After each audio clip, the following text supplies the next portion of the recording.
Session. So, good morning, everyone. Good morning. Welcome to a replay from the Independent Gym Owners Conference put on by the legendary Robert Handy. Welcome to the session. In this session, we're going to be covering what we covered in the event, which is the 7-step formula to doubling your gym sales inside 30 days or less. We're going to look at how we can double your sales in the next 30 days or less. Full disclaimer, before we start the session, a lot of what I'm going to be sharing is very common sense, but isn't necessarily common practice. Frankly, this comes from my study over the past 15 years. I personally sold over 15,000 gym memberships in 307 fitness facilities all over the UK. So I'd have to be an idiot by now to not know how selling in a gym works. And full transparency, if you're a gym right now who's in a position where you have all the members you could possibly need, you don't have anybody cancelling, your staff that work in your facility are working constantly above and beyond the call of duty, this session may not be for you. However, if you're in a position right now where you don't have as many clients as you want, where you don't have as many sales coming in, your gym's not as profitable as you would like, your staff aren't performing at the level you'd want, you're constantly getting cancellations, then this session is going to be really ideal for you. So a couple of questions I want to ask you before we start, which I know you're not going to be able to physically answer, but I just want you to kind of think about. And the first question I want to ask you is, you know, kind of if you were in the session, I'd be asking you the question, raise your hand if you want to get more customers, clients or members in your facility. And the obvious answer to that question would be yes. And then I said, raise your hand again if you don't just want to get more clients in or customers or members in your facility, but you also want those members to stick around longer. And I'm going to assume that the answer would be yes to that. So with that said, I'm going to assume that the fact that you're watching this session means that right now, something in your business is not exactly the way you want it to be. Something in your business right now is not working as well as you would like. Maybe right now you're in a position where your business is solely dependent on you for you to make it work. So therefore you're getting up in the morning, not because you're done sleeping, but because the alarm clock tells you that you've got to get up in the morning. Maybe right now you're in a position where you don't have as many members as you want. Maybe right now you're in a position where you don't have as many, your team are not performing at the level that you want. Maybe right now the business is stressing you out. Maybe right now you're thinking about exiting the business. Maybe right now you're in a position where you're not sleeping very well because the business is stressing you out because it's constantly on your mind. Maybe right now you're in a position where you just are frustrated, feel like you're banging your head against the wall because you don't know why so many people are canceling. Whatever reason that you are watching this session, I'm going to assume that if that's where you are right now, where you ultimately want to be is in a place over here, let's say that's the future, where you have more members coming in without you needing to go out and hunt for them. You have more members staying a lot longer. Your team are performing above and beyond the call of duty. Your business is profitable. And more importantly, it's making the difference that you ultimately built it for, but it is not dependent on you being in it. Meaning that therefore that you can still help and serve and make a difference, but then you can do all the other things that you ultimately set up the business for in the first place, which is to have quality time and a quality life with the people that you love. So if that's where you want to be and where you are right now is in a place where things are not working as well as you would like, then let's just say that you probably know all this already. You probably need a new vehicle or a new strategy from the one that you have been running up until now. It's kind of like the person that comes into your gym who's overweight and says, I've tried everything to lose weight. You and I know they've not tried everything. They probably have tried several things which haven't worked, so they need a new strategy. So what I'm here to do today is to share with you the strategy that I know in 7 simple steps will see you double your gym sales inside 30 days or less. What I want to tell you is that what we're covering today is the overarching model from my gym sales school.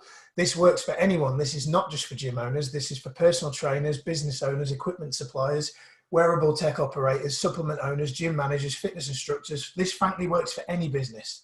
How do I know? Well, one of my first fitness industry mentors, named Dave Wright. For those of you who are unfamiliar, Dave Wright, the head of CFM, founder, creator of MyZone, one of the best lessons that I ever got from Dave several years ago when working for CFM was he said, Miles, remember, selling is just a transfer of enthusiasm. You know, the kid who, those of you that are watching that have got kids, those of you that haven't got kids, you can relate because you've been a kid at some point. I definitely am still a kid inside. We've just had our first child as well, so that's helping. But those of you that will know that when you were, if you're trying to influence your kids to do something, you know, you want them to put their shoes on because you're going out, then that whoever wins that is ultimately has been sold, right? Come on, get your shoes on, we're going out. And if they eventually put their shoes on, you have sold them on the idea of putting their shoes on. On the flip side, daddy, I want an ice cream. If they sell you on that and they have a temper tantrum and they eventually get an ice cream, you have been sold on them getting an ice cream.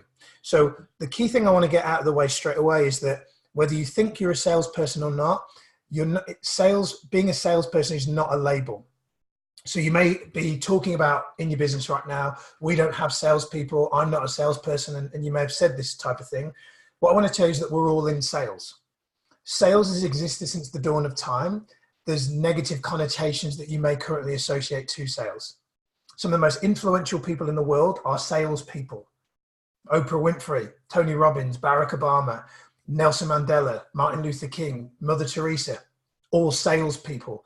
All people that wanted to influence other people to serve a greater good in the world. If your goal is truly to serve people, make a difference in the world, and help people to change dramatically their health, then you need to sell. And if you don't like selling, you need to start liking selling, and you need to the way to do that is to reframe how you look at sales. When I say, you know, another mentor of mine, a guy called Wayne Dyer, says, change the way you look at things, your whole world changes.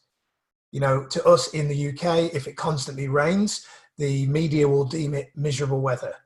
Yet if it rains in Kenya after a 3-month drought, people are dancing in the street.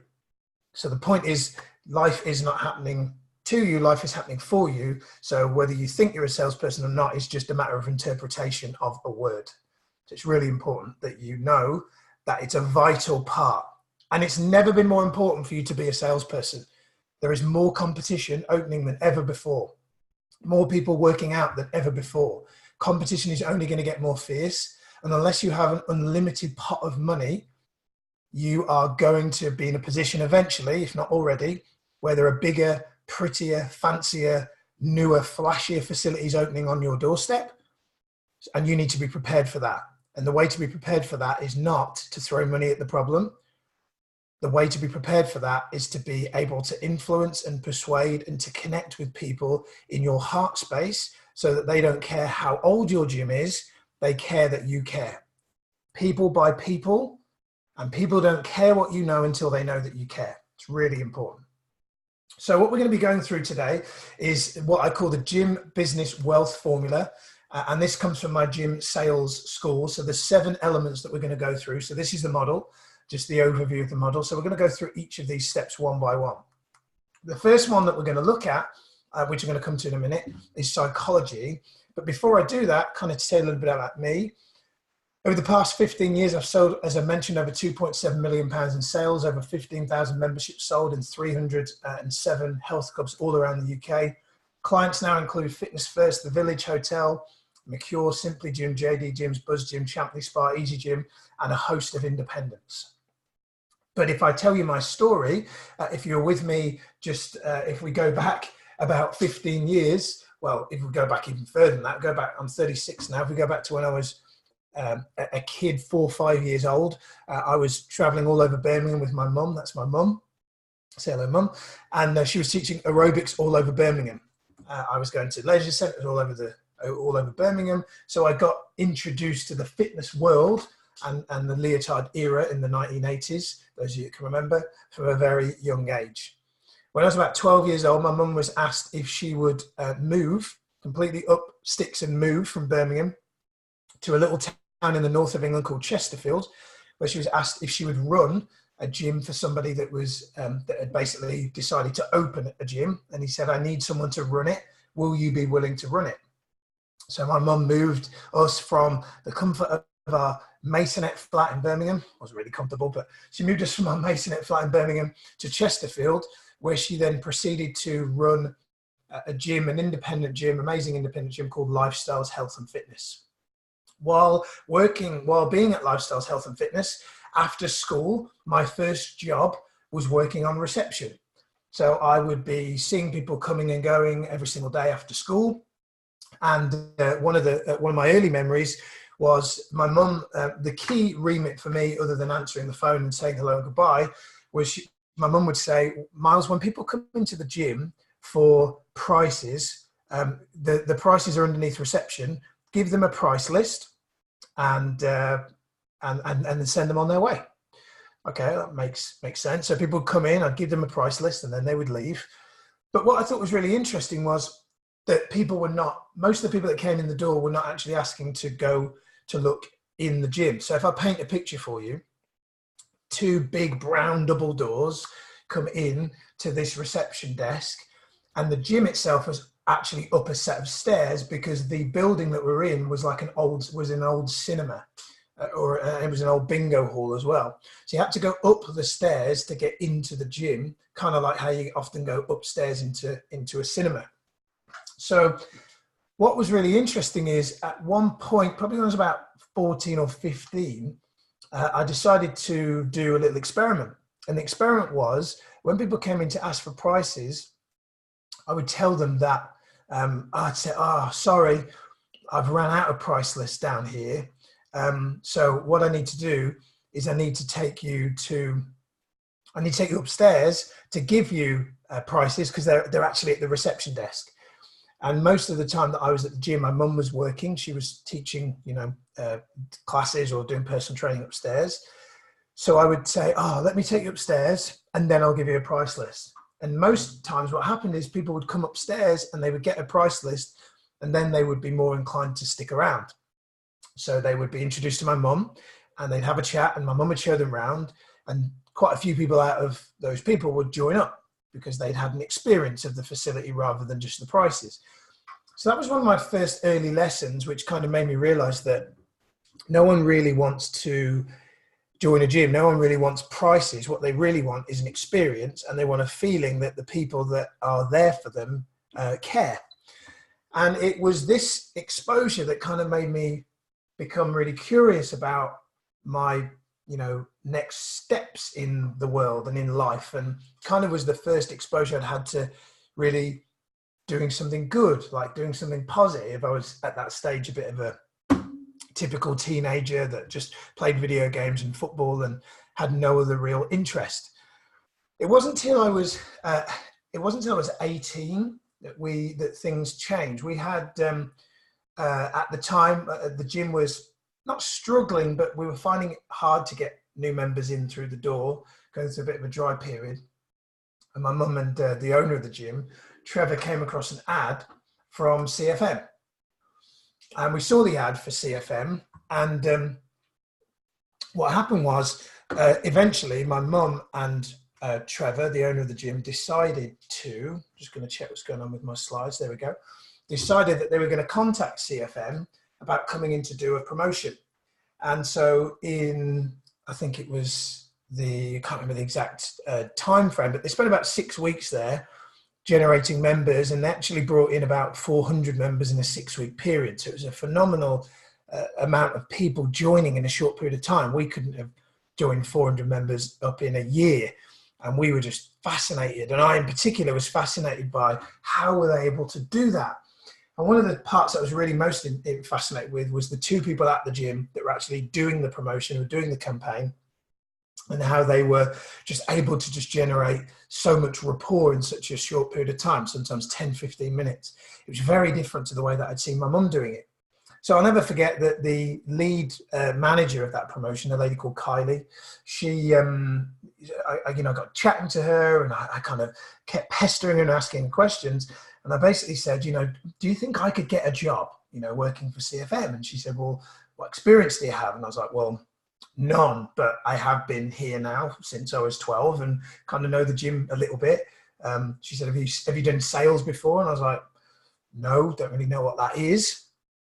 And so she said, well, you know, you might not fit the criteria, but you've got the right energy and enthusiasm. So I'll see if I can arrange an interview for you.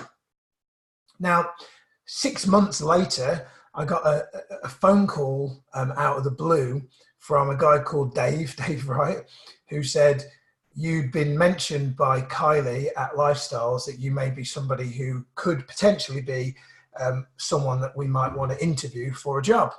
So I got the interview, went to Nottingham. I think I recall probably horrendously trying to sell Dave a pen. And to my surprise, that same day, I got a call from Dave saying, we're hiring you and we're going to send you to Whitehaven in Cumbria in the next 3 weeks. So that meant I was literally leaving my home comforts and going and joining CFM to travel all around the country as a nomad, promoting gyms. And to be honest with you, the first year in that job, I didn't really get on very well with it. The culture shock of being away from home was was really tough, and I was potentially at some point on the brink of maybe being either I would leave or I would be let go. It just wasn't really working out for me. But something that really made a difference was one particular promotion. We were in Stevenage. We're in a gym in Stevenage, which at the time was called R3 Leisure. I know it's got a different name now, but we're in Stevenage.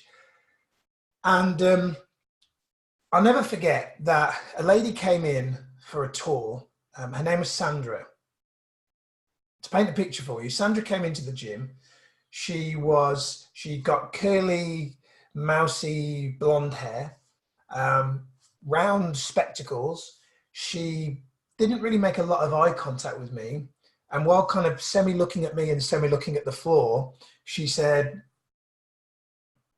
I've got 10 minutes. Can you just show me around, give me a price list, and I'll be on my way? I thought, okay, so this is not how we usually do sales. I usually get her to fill this questionnaire in, which I'd asked her to fill in. And she said, no, I don't want to fill that in. I don't have time for that now. Can you just show me around? So I said, all right, okay. So I showed her around. I gave her the tour. This is literally one of the studios at that gym. I showed her around. And before she left, she was at the door. She was just about to leave. And she said, thanks for your time. I really appreciate it. I'll be in touch. And before she left, I said, Sandra, this kind of goes against the way that I'm meant to do this process. I've kind of not really found anything out about you today. I'm curious to know, what was the real reason why you came here today? Now, before you answer, what I mean is, I know you said you come here for prices, but like, what fitness goals do you have? To which she proceeded to say, well, you know, I'd like to generally get a bit fitter. I said, okay, why do you want to get fitter? And she said, well, you know, I want to lose a bit of weight. I said, okay, so can I ask how much weight you would like to lose? She looked at me a little bit puzzled, but I think she understood that I was asking from a genuine place. She said, probably about 3 stone, to which I then proceeded to do something which was risky, but I felt it was important. I asked her, why do you want to lose 3 stone? To which she replied, looking at me again, like, why are you being so intrusive? She looked at me and she said, well, I don't feel very good about myself physically at the moment. To which I replied, why don't you feel very good about yourself at the moment? She then went quiet, kind of like there's a quietness on this webinar. She looked to the ground. Her eyes glazed over and she started to cry.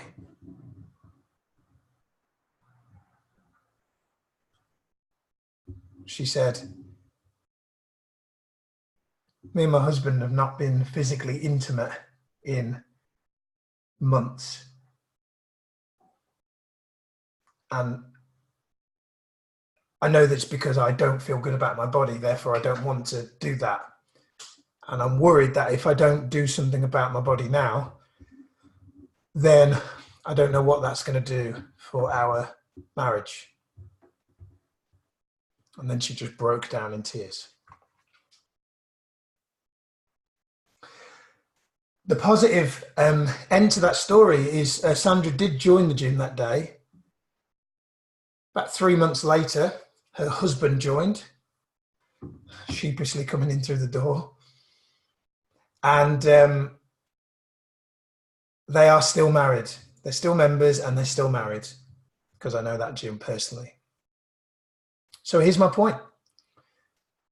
What you've got to know is that you are not selling gym memberships. You're selling life transformations. You're selling better marriages. You're selling self-esteem. You're selling confidence. You're selling self-worth. That's what you're selling. And my entire sales journey changed that day. And Miles More Members has effectively been spawned out of that one dialogue. Because I truly believe that we as fitness industry professionals are the first line of defense, meaning if we step up to the level that I stepped up for Sandra that day, more people will join and more people will stay long term. Because I know for a fact that one of the reasons why Sandra is still at that gym and has remained loyal for so long is because the level of care that she got after that first experience was as good as the experience that she had with me. Had it not been, she wouldn't have stayed. So just to be clear, the sales experience can't just be that first second, that first instance. It's got to be throughout. But the point is, if you care about people deeply enough, they'll never need to leave. They'll truly never need to leave. So from there, Miles More Members was born. I left CFM after 8 years, went out to spread my wings and do my own thing. And through some hustle and hard work, I started to get the attention of some of the biggest brands in the world. Fitness First, Fit for Less, Energy, Active for Less, Easy Gym, some of the names I've mentioned. But then I had a curveball. At one point, my business was really successful. I was traveling all over the country. I was doing really well. But then have you ever had a time where things are going really well and then shit hits the fan? Well, my shit hitting the fan came in the form of eczema. I got eczema all over my body and I had to be signed off work for a couple of months. Certain clients had to have their invoices returned and refunded. And it put me in a really precarious position where I realized that my business was not sustainable if I had eczema. It was risky. So I realized something needed to change. And I had some good people around me that had businesses that had got systems and had figured out how to scale their business and serve in a way that was not dependent on them. So once I got my health sorted, what I did is I started to create content online. I started to create videos. I started to create online courses. I started to create a way of communicating and selling myself to people without me physically picking up the phone or without me traveling to meetings all over the country. I productized my knowledge. So I started to turn my trainings, my courses, my workshops, my events into an online store that people could buy. So I started to create a brand, a way in which then people like Fitness First would contact me and come to me. And my goal with this is to put you in a position where your gym has people coming to you rather than you having to go to them. And that is all down to applying what we call the Gym Business Wealth Formula. So let's get into it. Step one, psychology. We call this the ultimate success formula. We call this the ultimate success formula. The question I want you to consider is, I want you to ask yourself, what do you see? So what do you see when I show that picture to you? What do you see? I just want you to think about it. Obviously you can't answer. So just think about, what do you see? Just keep looking. If you already know, then at one point you probably didn't know, but if you don't know, just keep looking at that and try and see if you can figure out what you see. I'll put you out of your misery. If you can't see it already, it isn't a parrot. It's actually a lady sat on a tree stump. The long thing sticking out, that's her leg, that's her left leg. you should be able to see her right leg is a bent knee. You should be able to see her left arm is over the back of her head. Her face is half painted white and red, and her right arm is down by her right hand side. Can you see that? Here's my point. A big part of being successful in life and in business is having the right psychology. And right now, the things that you're focusing on to grow your business might not be everything that you need to focus on. If right now you're focusing all your attention on the numbers, the financial numbers, that is an important part of your business. But if you're not focused on sales, your business is going to struggle. If you're focusing all of your attention on marketing, so you're getting lots of leads in, but you don't know how to convert and sell those leads, that you're also going to struggle. So it's important to know that what you focus on will give you the result that you deserve. So you need to be focusing on many different things, and one of the most important areas you need to focus on is sales. Now, when I talk about psychology, one of the things I always talk about is that socially it's acceptable and it's normal and it's a standard that we are constantly upgrading things outside of ourselves. Upgrading the lease on our car, upgrading our shoes, our clothes, our televisions, our mobile phones. We're constantly in a state of upgrading. However, most of us mentally, maybe we're not upgrading ourselves. Maybe we're currently running an operating system in our minds. It's a little bit like Windows 95, meaning that we're not investing in upgrading our psychology. We're not investing in upgrading our minds and how our minds work. So it's really important that you are thinking about what you can do to upgrade yourself. Now, I'm not talking about buying a course on ads or something like that. What I'm talking about is upgrading your ability to communicate more effectively. In the past year, I think in the last, I think it was the third quarter of 2019, Apple spent $400 million on the learning and the development of their team. And I believe that that was about 3% of profit for that particular period. Here's my point. You need to reinvest in yourself the way that you're asking people to reinvest in themselves by joining your facility. So it's really important that you upgrade your psychology. Now, when I talk about psychology, just to kind of give you a little bit of science, this is a model called epistemology. This is the epistemology model, which comes from neuro-linguistic programming, of which I'm a master practitioner, which basically says that the way that we externally experience the world then runs through certain filters. So, for instance, one of the things that we spoke about earlier, which is if you have the belief that rain equals miserable weather, then whenever it rains, you will feel miserable. However, if you've lived in a third world country in Africa where there is often droughts and famines, you will have maybe a perception that is completely different about rain. So it's really important to know that how we represent the world comes down to our filters, and you can upgrade your filters, kind of like how you can upgrade the software on your computer, how you can get these virus software platforms that will see your operating speed, get rid of all the viruses and the bugs, etc. That's what most of us need. We need to upgrade our mindsets. We need to get rid of the bugs, and we need to get rid of the viruses and the errors that are in our own minds that are telling us that certain things are the way they are. Oh, but it's just the way it is. No, it isn't just the way it is. It's the way that you are representing the information.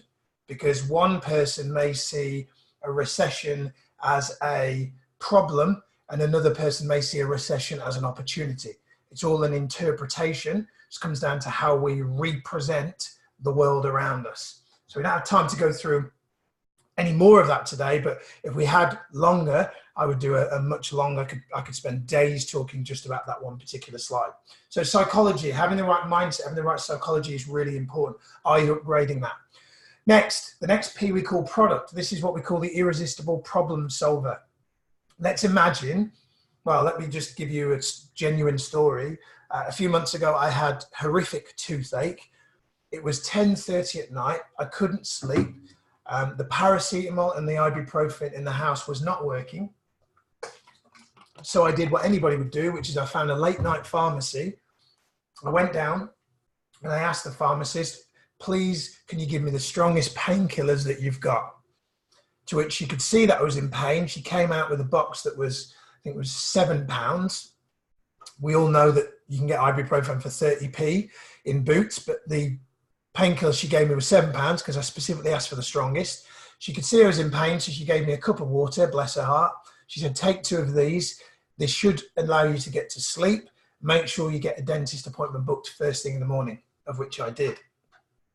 So what's my point? Well, my point is people will not rush out late at night to buy multivitamins. Let's say that you've ran out of your monthly dose of multivitamins. You will not rush out at 10:30 at night when you're already in bed for multivitamins. But you would if you were in pain. You would if you needed a painkiller. So right now, your business, you may be selling and marketing yourself like a multivitamin, meaning it's a nice to have. I'd like to join the gym, but I'm going to wait until January.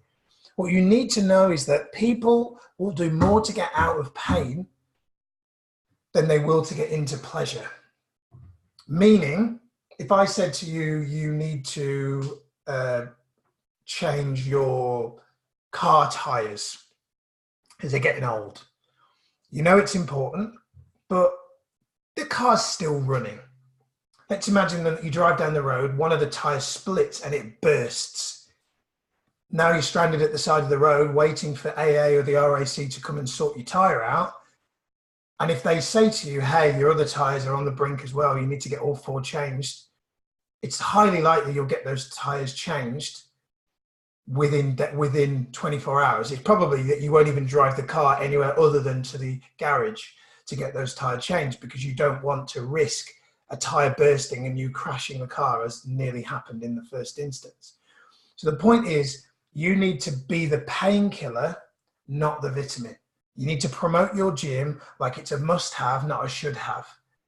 So the important thing here to remember is be the painkiller, not the vitamin. People will do more to get out of pain than they will to get into pleasure. Really, really important. People will do more to get out of pain than they will to get into pleasure. So your sale must be built around your ideal client's pain points, aka their problem. So that is product. Next, positioning. We call this the rapid reputation builder. So let me ask you a question. Let's imagine that you need a new driveway. You've decided that you're getting a new driveway done. Who are you more likely to call if you don't know either? The jack of all trades, the handyman that can do a bit of everything, or JP driveway specialists? We know the answer. You're more likely to call JP driveway specialists because they're specialists. Here's an important point. Here's why this is important. Generalists seek clients, clients seek specialists. So if your gym is a general, hey, we can help everyone do everything, lose weight, tone up, get fit, shape up, etc., bodybuilding, if you're a gym that does everything for everyone, don't be surprised if you're finding it hard to get people to join and to stay, because more people than ever now are looking for specialist gym environments. It's the reason why a CrossFit environment that is effectively a garage with some weights in will be charging a premium of £100 to £300 a month, because they're offering a very specific niched service. So you need to think about whether you're doing that too. That effectively equates to you need to be the big fish in the small pond, not the small fish in the big pond. So you need to be the big fish in the small pond, not the small fish in the big pond. And most of you right now are probably a small fish in a big pond. You're a small gym in a big pond of lots of gyms. What you need to become is a specialist at one specific target area. It's not but you want to become a specialist at one thing. You want to figure out what is you're a specialist in 90-day weight loss transformations. Whatever the specific thing is, you want to think about, that's what we're going to focus on. That's who we're going to target. Now, Weight Watchers, for those of you that don't know the history, Jean Nadech was the founder of Weight Watchers. And in 1954, she invited a group of friends around to her house in New York, or a flat in New York, to discuss the best practices for them for losing weight. And that then spawned out into several other micro groups in the New York area. And obviously we now know the history. We know the rest. Been bought out by Oprah Winfrey and the like. So big brand. They're not doing CrossFit. I don't think. They're focused purely on weight loss. There are many people I know that have memberships to Weight Watchers that literally just go for the weigh-ins, and I hear them ask themselves the question, I really don't know why I'm a member, but I am. And I feel that I need to stay because I'm getting results. I know why, because it's a community aspect that they're buying into. And it's because they're targeting one specific thing. So you need to think about, are you a generalist seeking clients, or are you going to be a specialist that gets seeked out? So that effectively means when you dominate one micro niche first, then you can scale up into other areas. So, Weight Watchers started doing weight loss, and now they're doing, they have food and all that kind of stuff, but they're focused primarily on one specific micro niche. Next, people. We call this the raving fan creator. What this effectively means is stop doing business with everybody. Whether you like Marmite or don't like Marmite is a matter of opinion. No one is on the fence with Marmite. So you need to decide that you can't please everyone. You can't appeal to everyone. The Kardashians, I don't know which one of the girls it is. My wife would know, but I think it's Kylie Jenner she's become the fastest billionaire under a certain age or something like that recently with her skincare products. So the point here is the Kardashians are not trying to appeal to everyone. And it's really important that you don't try to appeal to everyone as well. Planet Fitness, one of the biggest gym brands in the world. I think they are the biggest gym brand in the world, definitely the biggest in America. Several years ago, one of their particular sites had a problem with hot water. And the hot water had gone, members were getting angry, and the manager said, we need to do something to pacify them, go out and buy some pizza. To which the assistant manager was shocked and alarmed and said, pizza? But we're a gym. The manager said, we need to do something to give people a warm feeling because they're getting a cold shower. To which most of the members were fine with it and were pretty grateful that the gym had bought them pizza. And that then turned into Pizza Mondays, where every gym, every Planet Fitness on a Monday evening sells pizza. A lot of people outside of Planet Fitness frown upon this. Why are you giving people pizza? You're a gym. It's contradicting what we're about. I don't think it is. I think it's balance, right? I think anybody who says that they should work out and not eat pizza, if they like it, is a hypocrite, frankly. I don't think there's any problem with eating pizza. Anyway, so I'm going off on a tangent, but my point is this. They're one of the biggest brands in the world because they've been willing to go, do you know what? We're going to do pizza on Mondays, and we don't care whether people outside of our business hate it or not. They know who their target audience is. They're not aiming for everyone. They're not aiming for CrossFit people. They're aiming for a very specific target audience. Funny story is, the picture here you can see, you're looking at that going, they're not pizzas. They look more like donuts or bagels. Well, what happened is a petition started where people that basically couldn't train on a Monday night that wanted to have the experience of pizza petitioned, and Bagel Tuesday was born. So that meant that Tuesday mornings became Bagel Tuesday, meaning now the people that are in the evening and the daytime get to experience something fun at Planet Fitness. So stop trying to do business with everyone. Really, really important. So I'm going to tell you now a little bit about the Gym Sales School, so that you know what this is about. Obviously, the model that we're covering today is very much the fast version of it. Day one is a sales deep dive. We cover selling basics, helping you understand your buyer, the sales process. We take you from A to Z on exactly what you need to do, when you need to do it, how you need to do it, the language of what to say, prospecting strategies. Day two, we go through human psychology. So we look at handling objections, because you will get objections. We look at talent development, developing your people, the language of closing, because there is a certain language type, there's certain things you need to say to close the sale, and then closing strategies. We cover a lot more, but they're the overarching things that we cover. The normal rate for the Gym Sales School is $1997. So it's a couple of £1,000 to attend the school. It's a 2-day program. That's without any offers or discounts. Okay, moving on. So, in fact, I've just got, so next dates for the Gym Sales School, for those of you that are interested at this point, 4th to the 5th of February and the 3rd to the 4th of March, and they will be in the Midlands. Okay, moving on.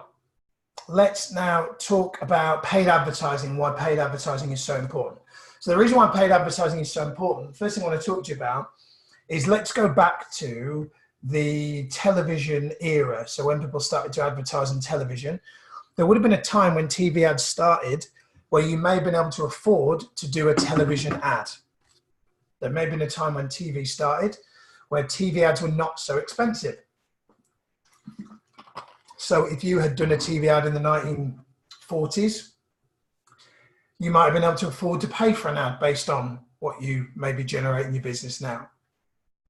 And what's happening is the television age is kind of dying out. You know, a lot more people are not watching TV. My mum, you know, I rang her the other day and she didn't answer. I said, why didn't you answer the phone? She said, I was watching Netflix on my phone. So even people that are in their 60s now are not watching TV. They're watching online streaming and they're scrolling through Facebook and YouTube and Instagram. So people are not sat around the TV watching TV the way they used to. More people now are consuming what they're watching, consuming information, consuming data like this on their phones, meaning people have become really insular. This, however, for you is an opportunity. It's an opportunity for you to advertise to them on their mobile device. The key thing for you, the warning that I want to give you though, is a bit like TV advertising was once cheap and you could have maybe afforded to have done it in the 1940s. You now will understand that you can't afford to probably do that, because advertising on ITV on a Saturday night at 6 o'clock, firstly, is not niched. That's going to be national and you're only in maybe one town. And secondly, that would be costing, I don't know the cost of a TV ad on Saturday night at 6 o'clock, but I'm assuming it's in the millions of pounds.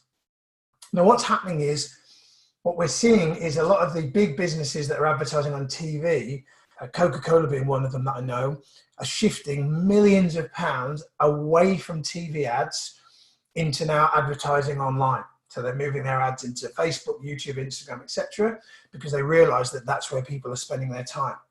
So what that's doing is that's forcing the price up.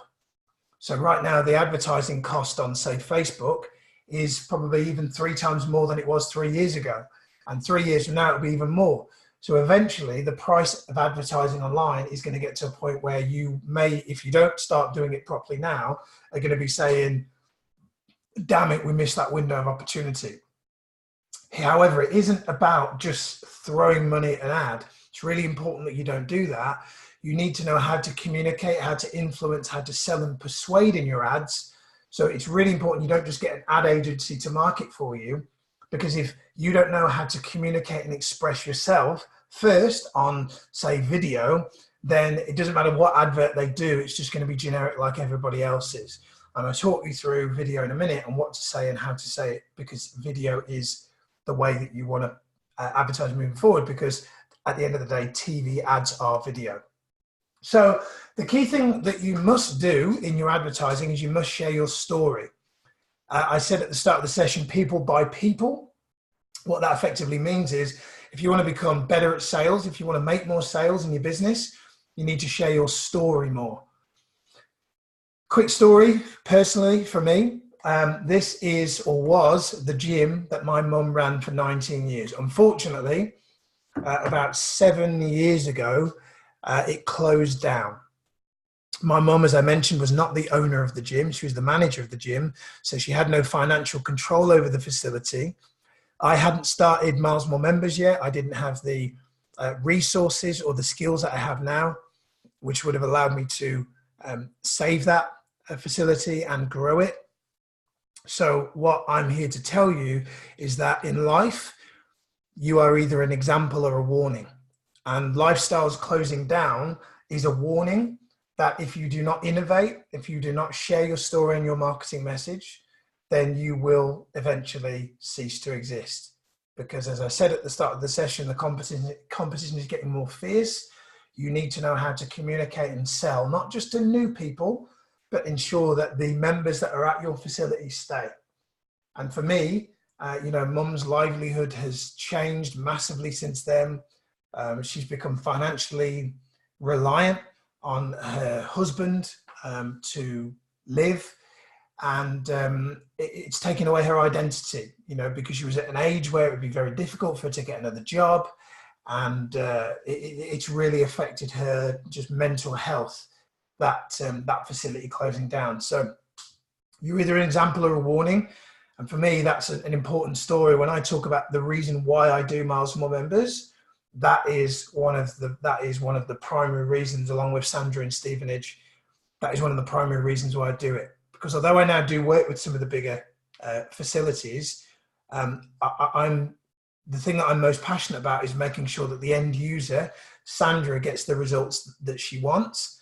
And I know that if you have even just a few hundred members right now, you need to be reselling to those members before you even think about selling to new people. It's vitally important. So next, let's talk about processes. We're going to come back to promotion, the sales explosion machine, in just a minute. Let's talk about processes. So McDonald's are a great example of processes. If you buy a Big Mac in Birmingham, or you buy a Big Mac in Florida, the burger will be the same, because McDonald's have created a system that allows them to scale their business and put them in a position where they are the same throughout. It's vitally important that if you're looking to scale and grow, if you're looking to open multiple sites, or if you already have multiple sites, you must have everything running exactly the same throughout each facility. And the only way that you can do that is if you have quality people that can run the facilities without it being dependent on you. I'm going to assume that most of you as business owners right now, probably a little bit like this, you're spinning plates, trying to do everything, trying to be all things to all people. I'm here to tell you, I'm a warning. When my eczema flared up, if you've not had a curveball yet, if you've not had some type of health issue or problem, then I know many people like myself that have been hit by that.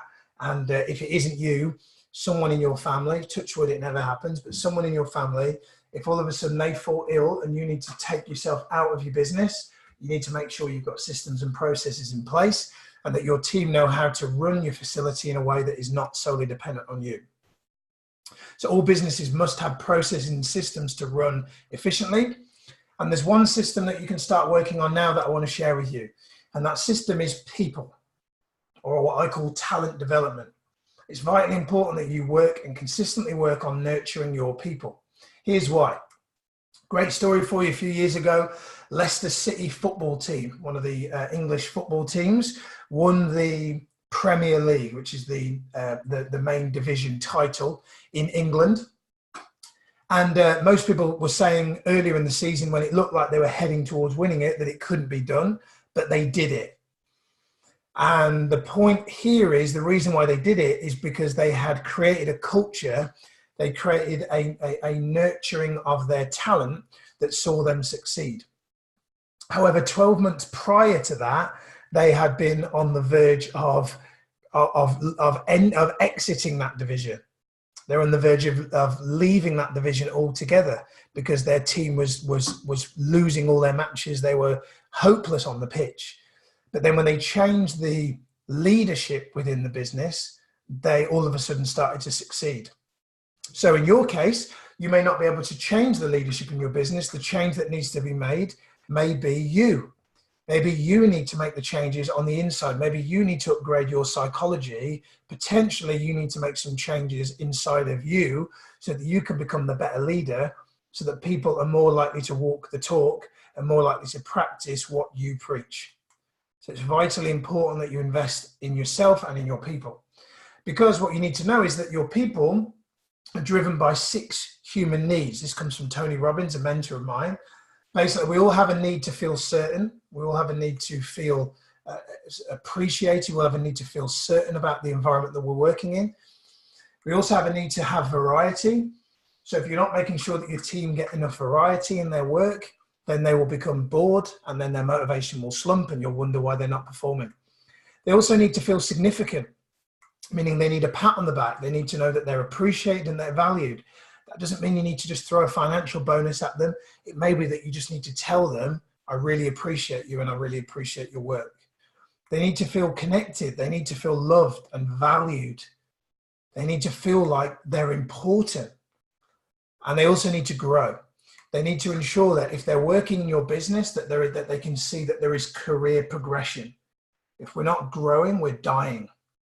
And the last thing they need is they need to feel that they're contributing to something that is serving a greater good. They need to know if you're setting them sales targets, that it's not just about making the business profitable, but that you're setting a certain target because there's a certain amount of lives that we want to change. So, okay, guys, we want to hit this amount of numbers by this period of time. And the reason why is because, firstly, that's going to, just so you know, there's going to be a bonus for you. But what I want you to focus on is the fact that, if we get this amount of members join in this period of time, think that will mean that we've changed that amount of lives in that period. So then they feel like they're making a contribution to something that is bigger than themselves.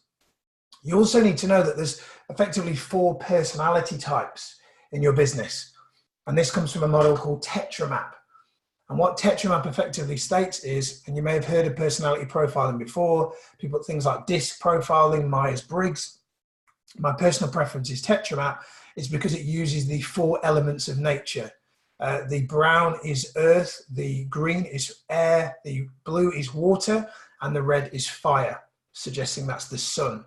So obviously for the environment to exist, it needs the earth, it needs the air, it needs the water, and it needs the sun. So the reason why TetraMap is different is because it presupposes that we are all like nature. But in actual fact, you and your team will be more like 1 or 2 elements than you are other elements. For instance, the earth element, which is brown, suggests that a person that is very direct, driven, and bold, very decisive. Generally speaking, business owners, entrepreneurial types are very high earth. Then we have people that are air, which is green. These people like to analyze. They like to sit behind a computer and look at a spreadsheet. They love to do numbers. They love to do P&Ls, etc. So this is a completely different personality type. Next, we have water. This is a person that is to do with feelings. This is a person to do with emotions. So this person, for instance, is really focused on. So where were we? So we're talking about water. So water people are to do with feelings, emotions, etc. So if you've got people in your gym who, let's say you've had a meeting with them and you've told them that they, you've been very direct and bold and driven with them and said, look, I need you to just do this in this period of time, and they've not responded to that, then it could be that they're high water and that you've not told them in a way that is kind of soft and with empathy. And although that might not come natural to you, you need to know that you're going to have people that are high water in your business. You need to know how to change your communication to them. And then finally, high fire people that are probably your fitness instructors, group exercise instructors. These people that are high energy, lots of enthusiasm, lots of passion. And this is a really important component as well. So a bit like a successful football team needs goalkeepers, defenders, midfielders, and strikers, you need all 4 components to have a successful business. But you don't just need all 4 components, you need to know how to communicate to each of the components. You need to know which component you are most like, and there is a test for that I can give you. And you need to know how to ensure that you change your communication to the appropriate type when you are in an interaction with someone who is of a different preference. Okay, so, and then finally, profit. The instant profit generator. We're coming back to promotion in a second. The instant profit generator. If we talk about the instant profit generator, then one of the key things that I really want to talk about here, we don't have time to go through this in greater depth today, is there's ultimately only one way for a business to be profitable. There's two ways. The first way is for you to reduce expenses. I strongly recommend that if you haven't for a while, have a look at your expenses and see what expenses could be cut out of your business. Highly recommend that you do that. After you do that, the other way, and the only other way, is to increase sales. Now, when we talk about increasing sales, most of my clients that I've worked with, when I work with them the first time, the first thing that they say when I talk about increasing sales is they say new members. And I say new members is the last thing that you want to do when it comes to making your business more profitable. And the reason why is because it requires the most amount of effort. Here's why. The other two, the two that you want to spend more time working on, if you're not already, is you want to think about how can we increase the average order frequency of our members. What that means is how do we ensure that our members that are here now stay longer? So that's the frequency of purchase. And the next one, which is probably the one that's going to spike your profit more than you could ever imagine, is how do we increase the average order value? Basically meaning how do we get the clients we've already got to spend more money with us? Apple are a great example of this. Apple, you know, they started off selling computers, and then they brought out the iPod. Then the iPad turned to the iPhone, then the iPhone turned to the iPad, and then the iPad turned to the MacBook Air and Pro and all that kind of jazz, right? And then they have the AirPods and the Air Home. I don't know what they've got. They've got the watch. They've got everything, right? Maybe Apple socks next. So the point is, I know friends that are diehard Apple fans. I'm a Google fan, right? I've got a Google Chromebook, I've got a Google Hub, I've got a Google phone, and if they bring a Google Watch out, I'll probably buy it too. So they've worked out how to increase the average order value of me as a customer. You need to do this too. So we don't have enough time for this in this particular session, but what I want you to think about is, I want you to spend time, and if we were doing this together, one of the things I'd be doing with you as a client is I'd be spending time, we'd be coming up with a list of as many as 30 ways that you can increase average order value, average order frequency before we even think about new members. Because if you've got, say, 700 members right now, you might be at a capacity that you're going, but we need more members because we need the business to be more profitable. So I say, well, let's just make more money from the people we've already got instead of getting more people into the door, because then you're not going to have the wear and tear on the equipment. Why not have 700 members that spend as much money with you as possible on things that actually work and help them get the result, rather than turning that into 1,000 members that are just coming and going and not really getting a great result. So a great example was a client of mine in Southampton who were not maximizing their secondary sale. And eventually we got them to start making protein shakes over the counter, really simple one that obviously anyone can do. And I don't know the exact figures, but the revenue, the additional revenue that was bringing in each month was huge for them. So that is something that you want to think about as well. So definitely want to think about the instant profit generator. Let's now talk about selling, because obviously that is the key, what this session is really all about. So let's talk about selling. So I want you to think about, I want you to look at this picture and think, what springs to mind when you look at this picture? So when you look at this picture, I want you to think about what springs to mind when you look at this picture. I'm going to assume that sleazy used car salesman is one of the things that comes to mind, and you'd be right. When a lot of people think about selling, they think about sleazy used car salesman. And the problem with that is often sales feels like you're trying to push something on them before they're ready to buy. You're trying to force something on them before they're ready, which would be a bit like trying to get married to somebody on a first date. It's too fast, right? Unless you really are an absolute Romeo, it's too fast. You need to wine and dine a person, right? And what most people do is they think that the business world is different, and it's not. The business world requires just as much know, like, and trust as the personal relationship world. So you need to nurture relationships. So the question then is, how do we nurture relationships? How do we sell without selling? And the way to sell without selling is to give first. So what do we mean by give first? Well, there's a great book by Robert Cialdini called Influence. And one of the laws of influence is reciprocation, reciprocity, or reciprocation, which basically means if I give to you and I don't expect anything back, you will probably feel a little bit compelled to give back. So it's really important that you give first. And the way to give first in today's day and age is what we call content marketing. So you want to do content marketing. Joe Wicks is a really good example of this. Those of you that are not familiar with Joe Wicks, he started doing Instagram videos several years ago, 15-second Instagram videos, built a big following, then started building a following on Facebook, doing classes, etc., and now has, a multi-million-pound online fitness brand, all because of great content marketing. This is me. Here's my ugly mug. Obviously not at the level that Joe's playing at, but here we have a video, 5 simple steps to increase gym sales, 22,000 views. This is a highly popular video. It's probably the most watched video on my page. And I often get people emailing me about my work and my courses and my other programs because they've watched this one video. I know that this video is specifically now going out to other gym businesses and people in the fitness world. So it's really important that you know that your videos don't have to be perfect.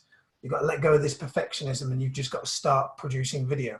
The reason why video is the most powerful is because it shows more of you than just the written word.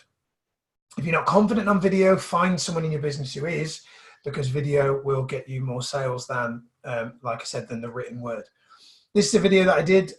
This made £9,000 in sales from 47 seconds. As you can see, if you look at the video, the lighting wasn't very good. I hadn't shaved that day. I haven't shaved today, actually. I've got headphones on, a scruffy t-shirt, haven't combed my hair. I think there's a cat somewhere in the background, lamppost. The lighting is not very good. The sound was not very good, but yet 47 seconds video produced £9,000 in sales. So the question then is, well, what did I say in that video? What do you say in that video? And I want to share with you what you should say in a video, because those of you that are not producing videos, say bye to my wife, she's going out for a walk. What do you say in the video? Well, most of you who are not doing videos are overthinking. You're thinking, oh, I don't know what to say. And if you knew what to say, you would be more likely to do the video. So make notes, because I'm going to share with you now what you need to do to produce a video that will produce that similar result that I got. So the first thing you need to do is you need to position your audience. You need to position who it's for. Hey, if you're a gym that's got loads of sales, making loads of money, staff are performing really well, gym's highly profitable, you've got no cancellations, you don't need this video. However, if you are the opposite, you're losing customers, you're not getting enough sales, you want to make more money, you want your business to be more profitable, you want your staff to perform better, then you should check this video out, because in this video, and that's the problem they're facing, in this video, I'm going to give you a tip. And in this video, I'm going to share with you 5 simple steps to increase gym sales. The next thing I do is I position who I am. So I'm Miles, and over the past 15 years, I've sold 15,000 gym memberships in 307 health clubs all over the UK. And I've worked with clients such as Fitness First, Easy Gym, JD Gyms, etc. Then I propose the tips. In this particular video, one of the tips was, here's why it's so important to use a person's name when they come into the gym for the first time, because the name is their most prized possession, and they will value it, and they will value you if you use their name. Then at the end, I position the call to action, which basically says, if you've enjoyed this video, click the link below to subscribe to my channel, where you'll get notified when more videos come out. The end. That's it. Simple. Start doing video. All right. So where can you do it? Facebook, YouTube, LinkedIn, Twitter, Instagram, blogs. It really doesn't matter where you do it, but you need to start doing it. So just to clarify, the Gym Sales School is not just for gyms. It works for anyone, whether you're a gym owner, personal trainer, gym operator, equipment supplier, wearable tech operator, supplement owner, gym manager, fitness instructor, any business. This has been used, this model, with the likes of Fitness First, Simply Gym, The Village Hotel, Mercure, Buzz Gyms, Champion Spot, Easy Gym. Day one, we do a sales deep dive, selling basics, understanding the buyer, the sales process, prospecting strategies. Day two, we work on your human psychology. We look at handling objections, language of closing, closing strategies, and we also do a bonus session, selling on camera. So if you want to know how to sell on camera, we can produce videos on day two there with you. So we're going to do that with you as well. So here comes the pitch. So with your permission, well, I know you're not able to give me my permission because we're on a recording, but I would be asking you your permission to pitch to you. So I'm just going to kind of give you now the overarching view on, I'm just going to explain what the Gym Sales School looks like so that you know. So Gym Sales School, the event only offer which we offered at the Independent Gym Owners Conference, but I'm going to hold this until the end of today. It's Thursday, the 5th of December, 2019. So until 6 p.m. this evening, this offer will also be valid until then. So it's a 2-day live Gym Sales School. You already know what we cover on that. The normal offer without any offers or discounts is $1,997. Obviously, you're not going to pay that today. We're also going to give you 1-day corporate live sales day. So on the 3rd day, what we're going to do is we're going to go out to local businesses and we're going to show you how to communicate with local businesses so that you get sales without spending any money on advertising. Powerful workshop. A lot of my clients particularly buy this workshop. This is a £1,500 workshop, and I'm going to throw this in for you absolutely free. All right. So it's going to be 3 days. Then I'm going to give you my program, Cancelled Member Retargeting. So cancelled member so that's the corporate gym member blueprint. So that's the live day where we are going into local businesses. Cancelled member retargeting. Those of you that have members that have cancelled, there is definitely going to be a number of those people that would be willing to come back if you knew what to say and how to say it. So this is a £500 program that you can buy online. I'm going to give you this program included in the offer as well for free. What else do you need? Well, I'm going to give you my online training vault called the Gym Member Acquisition System. This is a £1,000 program. This includes all my best training, all my best online courses in terms of, this is basically the home study version of what you're going to learn on the 2-day live gym sales school. That's a £1,000 program. I'm going to give you that for free as well. So that's included. So the total value is £4,988. Obviously, though, you're not going to pay that today. So you've got the 2-day gym sales school, the 1-day live corporate sales day, the cancel member retargeting, the online training vault. So total value, £4,988. So obviously Cyber Monday has been and gone, but I honoured this on the at the conference. The Cyber Monday offer, which is going to be valid just until this evening, the Thursday, the 5th of December until 6 p.m. We're going to give you all of that, £5,000 worth of value for 900 quid. That's it. Includes VAT. If you need to spread it out into a couple of payments, you can do that. 625 times 2. Obviously, that adds a little bit on, and also 475 times 3, that adds a bit more on. So I recommend that you pay in full. Other reasons why you want to pay in full, and you can also, just so you know, several people did when they enrolled at the conference, you can bring a partner or a team member for only $397. So that basically works out about £1,400. As a pay in full bonus, those of you that pay in full, just so you know, if you wanted to have me coach you, I charge £1,000 per session if you wanted to have me coach you one-to-one. But what I'm going to do is I'm going to throw in a 90-minute coaching session, which is either for you or for your team, where we're going to spend 90 minutes online virtually, and I'm going to coach you for an hour and a half. So that's £1,000 value, and that is a bonus for paying in full. So when you pay in full, you're going to get that bonus. So you know the value, £4,988. Obviously, pay in full today to get that bonus, that coaching session with me, it's just $997. And if you want to bring a guest onto the program, it's just an additional $349.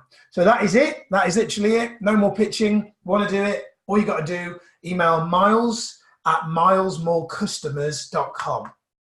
That's miles@milesmorecustomers.com. So MILES at milesmore, MORE, customers with an S on the end.com, miles@milesmorecustomers.com. Send me an email saying, yeah, Miles, great, want a place, or I want 2 places, or I want 3 places, or whatever you want. And I'll send you an invoice, and we will get you booked on to one of the dates that you want to do in February or March. That is it. That's the end. That's a wrap. Hope you enjoyed the session. Any questions, drop me an email, and I will speak to you soon. Take care. All the best. Peace out.